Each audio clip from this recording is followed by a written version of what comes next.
Now, to further discuss this, I'm now joined by Bolu Michael-Biyi, a former legal advisor at the African Union. Thank you so much, Bolu, for joining us. Pleasure.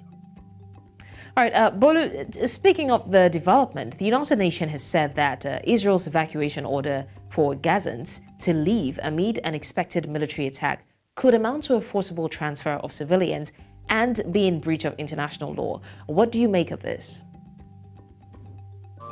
Yes,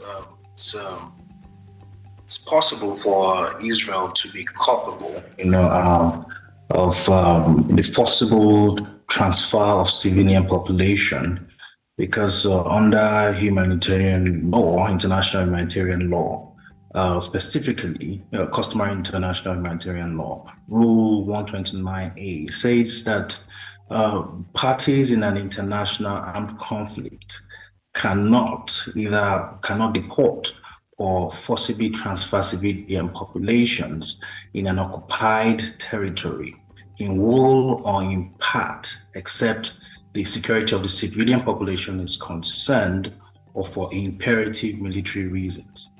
For every law, there's always an exception. And the spokesperson of the United Nations Human Rights Council did not outrightly say that they are in breach. Said they could be in breach, meaning that they are aware of the exception. And what makes the law weak in that regard is that Israel can easily rely on the exception, which says that imperative military reason. So if Israel is accused, we'll just say, it's imperative, it was important, it was on the grounds of necessity. It was necessary for us to move people from this location to the other.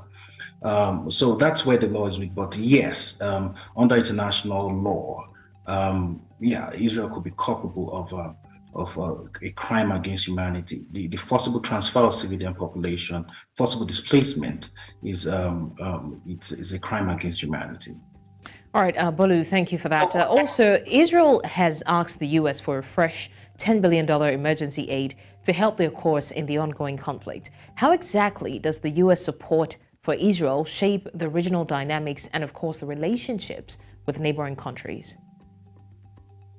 It's not news that the United States and Israel are strong allies, and it's expected. I mean, it is foreseeable that there will be a level of support to Israel, being that the enemies, the supposed alleged enemies of Israel are also the alleged enemies of the United States. I'm aware that President Biden will be visiting Israel on Wednesday. However, it's quite unfortunate that the discussion would surround aid and how they're going to be putting how Israel intends to proceed with battle on the ground. Nothing about negotiation. Nothing about extending relief to the people in Palestine as well. So it shapes world dynamics right now in terms of aid, because all attention now is focused on the Middle East, which cuts aid for other countries or regions of the world like Africa. So a lot of attention is now global attention is now towards the Middle East, and that's how it shapes the world politics right now. As regards relationship, it's nothing. It's still the same. It's just a show. It's just showing commitment to each other, to Israel, basically, that we are in need now and we are showing up when it matters. So it's just basically strengthening their bond in terms of, okay, we need help, we need support, and we are showing up. Right. All right.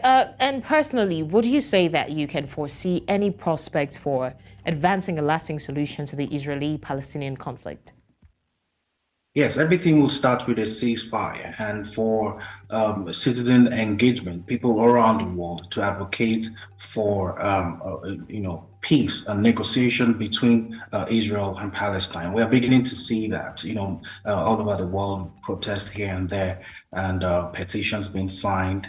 But the international organization, multilateral agencies, and countries must begin to speak up and also match their words with action. by allowing, by supporting aid aid to persons who need it within the region, and also agencies like the African Union can leverage their position in global politics to call to advocate for lasting peace, and also basically using their power to call both parties to sit down and negotiate and find a lasting peace.